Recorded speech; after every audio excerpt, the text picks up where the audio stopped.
Hey everyone, it's Mike, your safety guy with Next Tech, and this is the Service Call Podcast.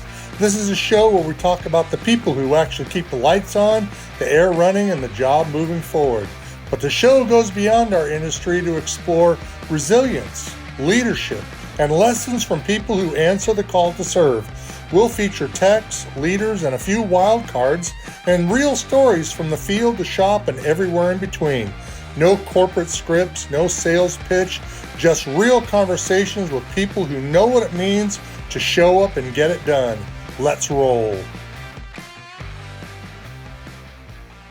So, hey guys, welcome back. We have a new podcast for you today. Today we have Thomas Egan on the phone. He's a service tech. Thomas, where are you out of? What city, what state? I'm based out of Florida, and I'm in Ocala, Florida. Oh, Florida. So you and I spoke about your background in a pre-interview. Tell us about how you got into HVAC, because some people get into HVAC through a first career and then they take a second career.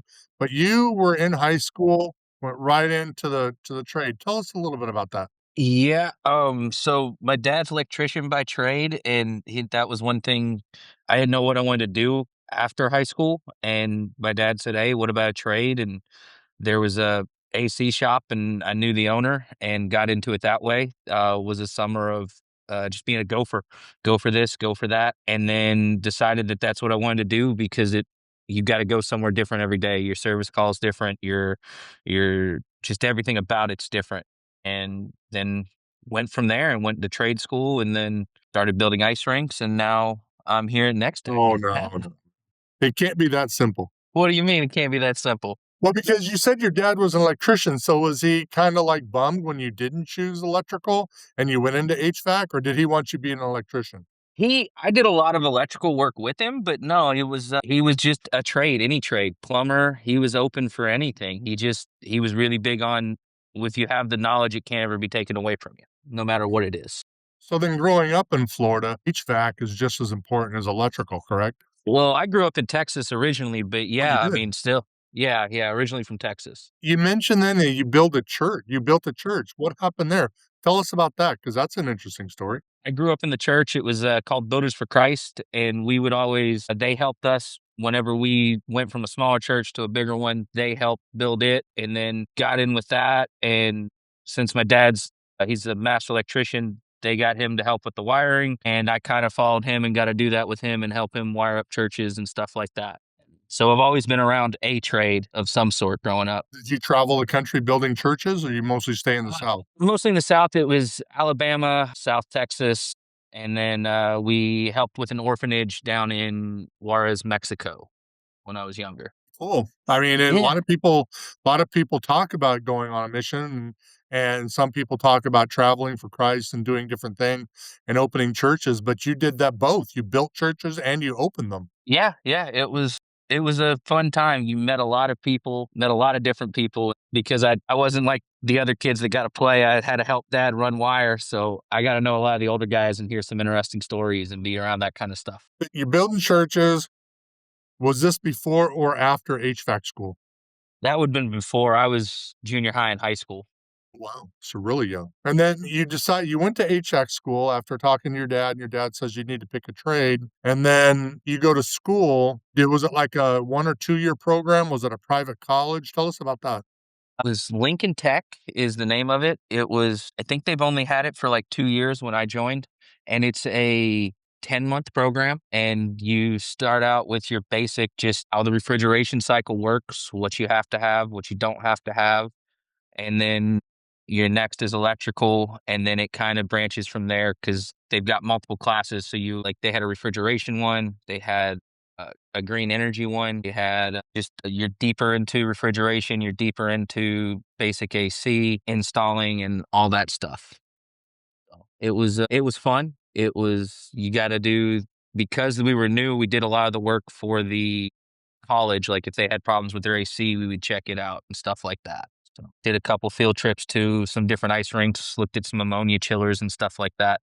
So when you were in the school program, did they have like a job placement that companies would come in, or how did you end up getting your first job in HVAC?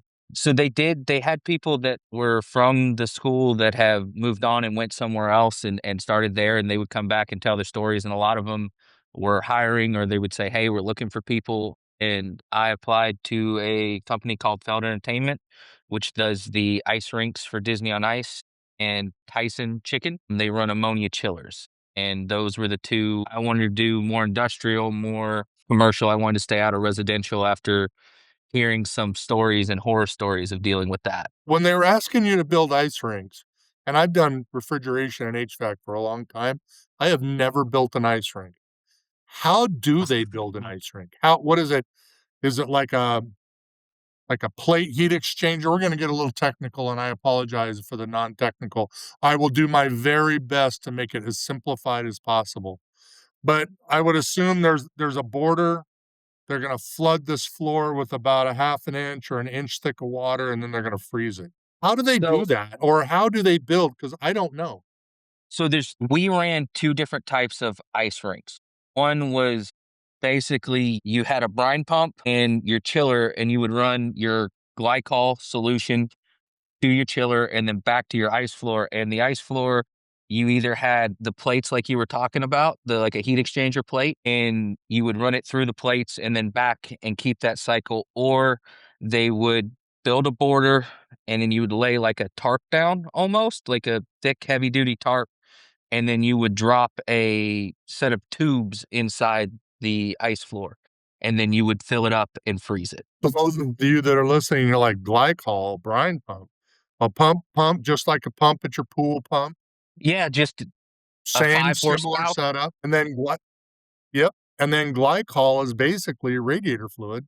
In a way, it's not, there's more to it than that, but it's like radiator fluid in your car. Yeah, yeah. So they take the they take the plastic, they put a heat exchanger in there, they circulate a refrigerant, a glycol. How are they getting it down? Like, what are they getting the temperatures down to freeze it? Because we know that ice is at 32 degrees, yet you just can't get to 32. I would assume it'd be a lot lower than that. We switched over at the end to European chillers, so I know Celsius better than I do Fahrenheit. 0 degrees. 0 degrees would be Celsius, but we would run the plate chillers. You'd have to run warmer because whenever you'd use the plates, they would lock in like you would like flooring. They V-lock together. And when metal gets cold, it contracts. So you could split seams inside there. So you would run, and skaters could get their skates caught in them. You just don't want that. But for those, you would run about -6 Celsius. And then for the other one, for the one where you would just do the fin and fill it up with water, you could run that. I think we ran it -14 Celsius. -14. You're down in the zeros, zero Yeah. degree Fahrenheit. Okay, so you got that. Then how then would somebody like, Allie and I, we go to an arena, we're sitting in the audience, we're looking down, and there's diagrams in the ice, like pictures and things like that. Because you built was it just an ice floor, or was there also diagrams or artwork or things or graphics down inside the ice? We never got into that. That kind of faded out because with lighting now, it's easier just to project and change it. But what you would do is you would do a base layer. So we called it base ice, and it was a heavy white powder that you would mix in with the water, and you would spray down about a 1/4 inch thick. So you got that really nice white ice. And then you would go in and paint the lines, and then you would just lay your normal, basically mist it in. So you would get like a mister and mist over the paint so it wouldn't run until it's sealed in the ice, and then you would go back to watering the ice floor to make your ice how thick you were looking for. That would be enough to support like a Zamboni where the guy's going out and polishing the ice? Yeah, yeah, we even drove the Zamboni. That was part of our job. We drove the Zambonis and everything. Cool. So, So yeah, then yeah. refrigeration wise, we're gonna get technical again. The compressors, condensers, they're all sitting outside on a trailer, I would assume? Yes, they would. So we started originally on custom. I started originally, they were custom made chillers that fit in a 40-foot container with two water cooled towers. with a fan cycle, and your big receiver and your brine pump and everything sat inside that 40-foot container. You would have two big filters. I don't know what size they would be, but I know they were rather large. So old filter compressors. I think the cool thing about this is all this refrigeration that you're working on, you're building ice, and you're basically right out of Lincoln Tech. I mean, you got hired on for that role. So I think the reason I say that is that people go to air conditioning school and we put out the assumption that most people start in residential and then they work their way up. And you came out of trade school and went right into heavy duty refrigeration. Yeah, and I got really lucky. I think 40 people interviewed for that job with Disney. I was one of the 2 people that got selected. I was really blessed, really lucky to get that. But I would tell anyone, if you wanna do it, start trying to find a little avenue in. Like, for any of the new guys, anyone that's looking to, if they don't really know ice machines, TikTok's a great one. Anything like that is just good to just see it, because if you know it, then you can work on it. Fair enough. Are you into networking at all, or were you just straight out learning the trade through Disney on Ice, or when you were actually back in trade school, were you doing any networking, or like I said, were you just learning about it? So when the interview came up, you were ready to go.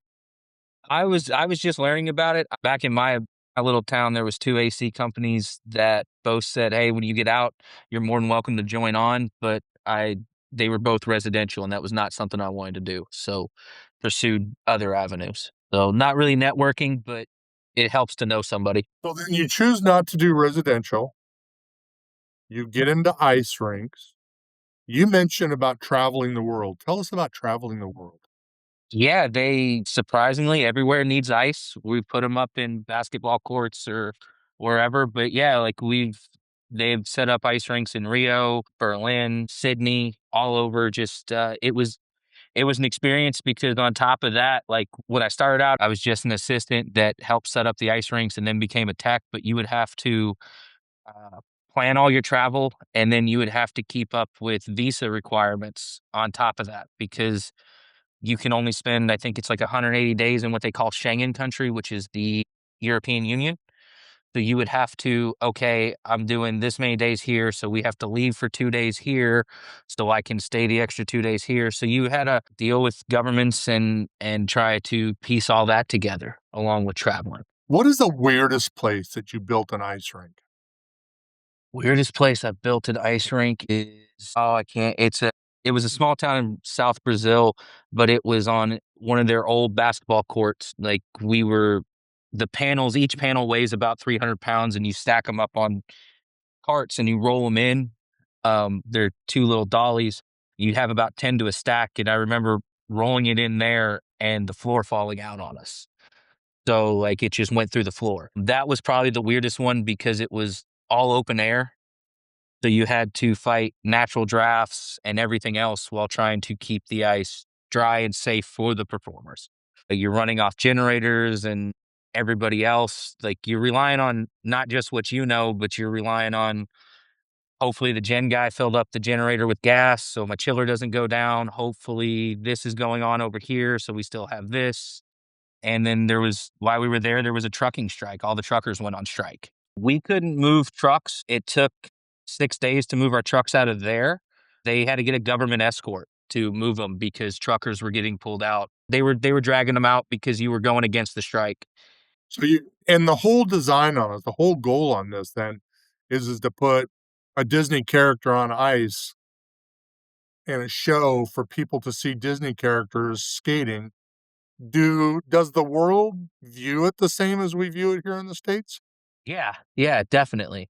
It's like, Amsterdam's an interesting one, because we always play Christmas Day on Amsterdam, and they have what we call 3 show days.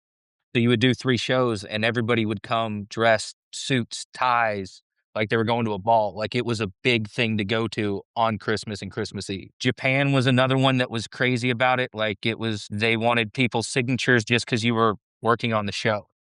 You were a fan, or not a fan, but you became one of the stars because you're working on the show. Yeah, yeah, you could say that. I tried to stay hidden. So if I walk down the streets with Thomas, they're not gonna be like, "Thomas Egan, oh my god." No, No? Okay. Definitely not. Definitely not. But how did you end up then going from, unless there was another step, from ice rinks into HVAC? Or did you ice rinks and then say, this traveling, I've got to stop. I'm looking for more of a home life. And then you got into HVAC, or was there something in between before you got into HVAC? No, it was that, and then stepped into this world. I met my current wife, Kate, doing that. She actually set up the ice rinks with me. She was in the trade as well. And she, while we were traveling and doing everything, she got her master's and got off the road. And while she was setting up a home life for us, I did one more, and then I ended up getting an interview here. One of her friends knew somebody that worked here and got an interview and then started here. Here being next tech. So then was there like a transitional period where you came out of all this high-end travel, up against deadlines, building ice rinks, floors falling in, trucker strikes, and all of a sudden you're into a 9 to 5 package units, AC systems within a set confine of miles and distance and stuff. Was it a hard transition? Were you like, oh my God, finally? Um, it was a rough transition because I'm used to working on compressors as big as some of the package units we work on now. So it was different that way. It was kind of a it took me a minute to get my bearings, but it was a good transition. I didn't think it was rough at first. I will say that it was a really rough transition. 'Cause I used to do supermarkets. And then when I got from supermarkets back into HVAC, it was a transition. It was a transition period of long hours, 12, 13, 14, 20 hours a day. And then all of a sudden I'm down to 8 hours a day. What Yeah, was it was pretty similar because I mean you ran long hours whenever you were on the road because whenever the ice floor was up, you were working. Like it was somebody was there, something was going on, we were monitoring everything, and you had to keep an eye on that because a show's $1 million. So if you lose a show, somebody loses $1 million, like out the gate. And then it was a nice transition. I will say that part being a little more relaxed and the you get to go home and turn your brain off whenever you are working is nice. you leave that rank, you're doing HVAC now. When did you get into HVAC? What year? Six and a half, 2019. So what are some of your struggles then in HVAC that you see today? Because now we're into 454B, we're into R32. What are some of the struggles that you're seeing as an HVAC tech working in Florida? I think the biggest for me would be how computerized everything's getting. How much you're running with VFDs and variable drives and different safeties to protect the higher components that just weren't normally there. I mean, it used to be 2 contactors and a thermostat, and now it's everything tells you what this is doing and trying to source. Now everybody's went to more like, "Oh, you have to use our specific fan motor because other ones, like the aftermarkets, won't fit."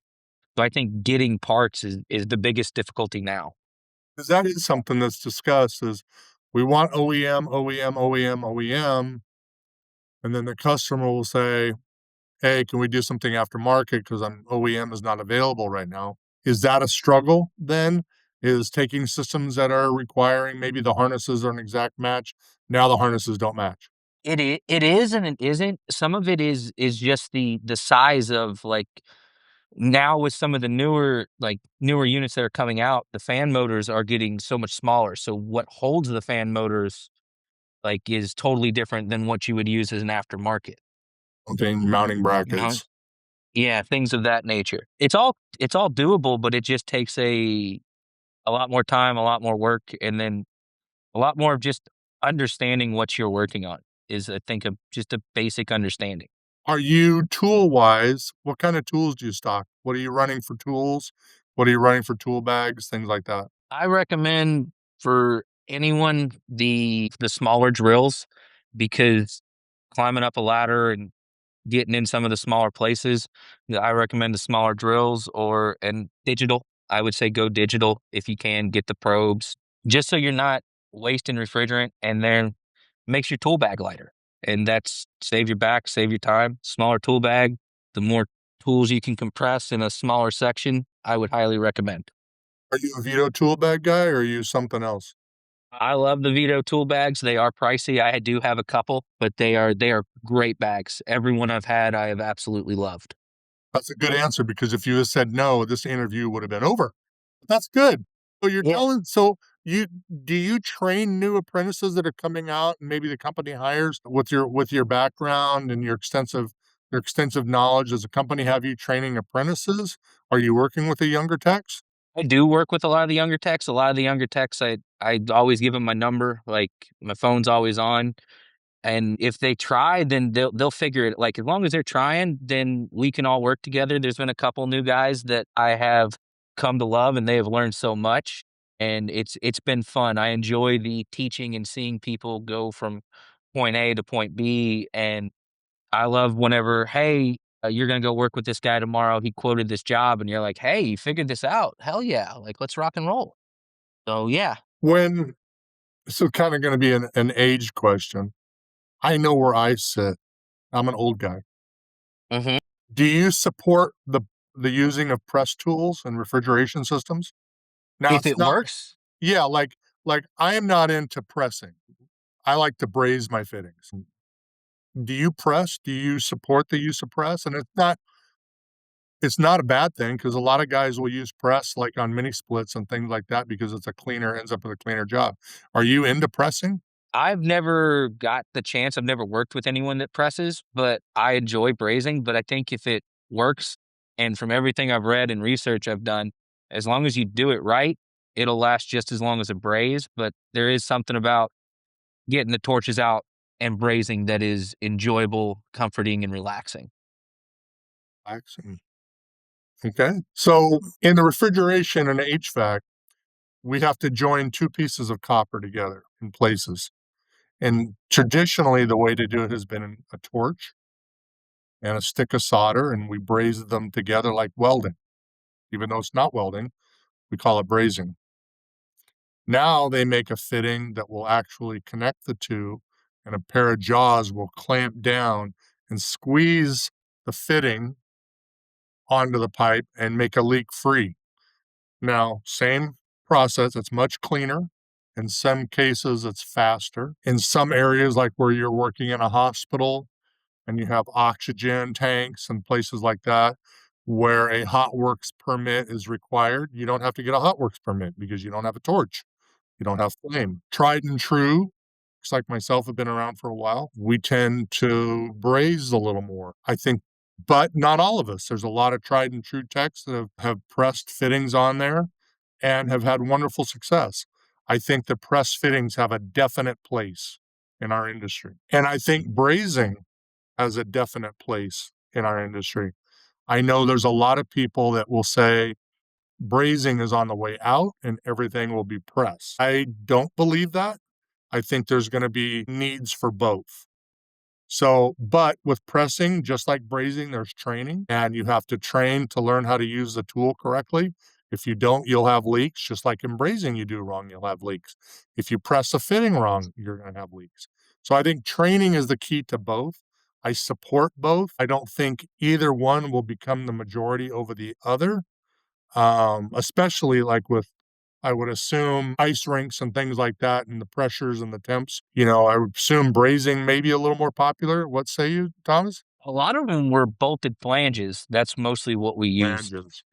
So there wasn't really, if you brazed, it was, you typically welded mostly. If you brazed, it was some of the smaller parts, like you would braze in. Our compressors ran, they had a VFD that sat on top of the compressors, and it had two lines that came off the suction and discharge. And it had a solenoid that would open up that was a cooling system for the variable drive that sat up top.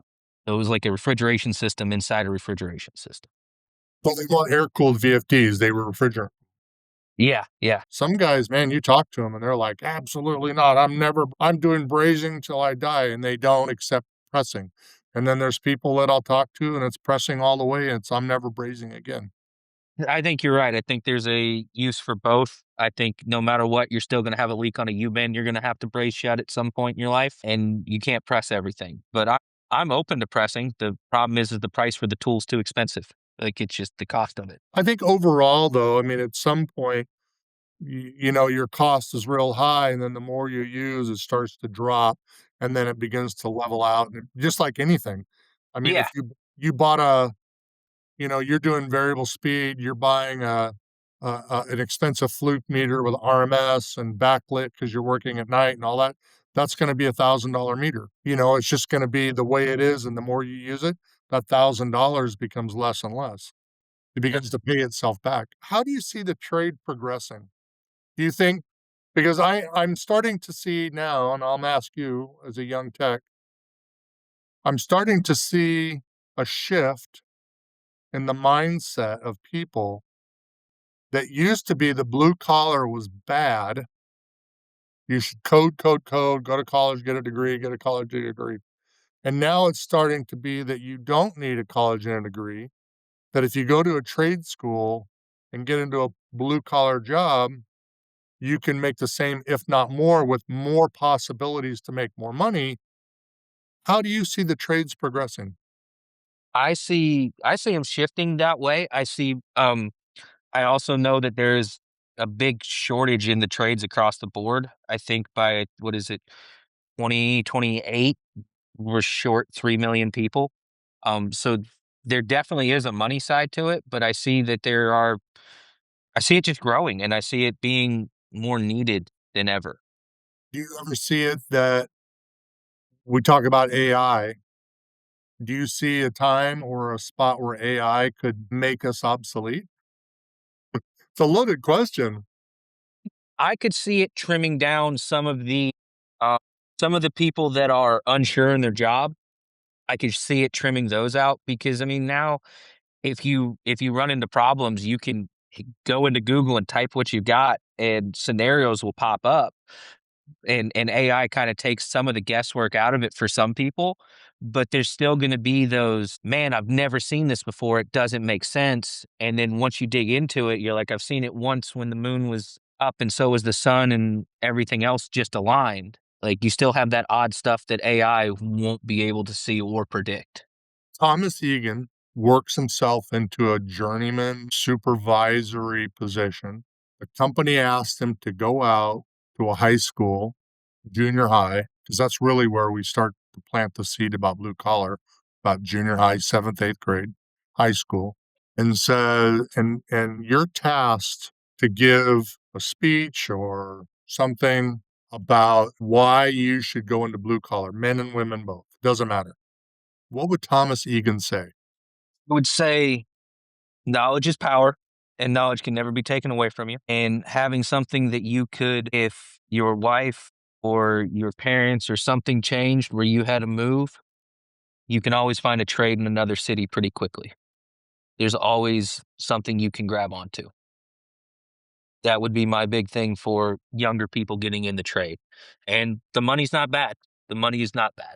But I definitely think it's the ability to move, and there's a sense of freedom having a trade that you can go anywhere or change anything. If you don't like Florida or you don't like Texas or wherever you're from or whatever's going on, you can always change your scenery. Absolutely love that. We have Thomas Egan on the phone. He's a service tech, HVAC service tech in Florida for Next Tech. Be able to find these podcasts all over on YouTube, Spotify, iHeartRadio, iTunes, the podcast channel on Apple. Well, listen, I appreciate everybody so much for being here. This has been fun to talk to Thomas and get his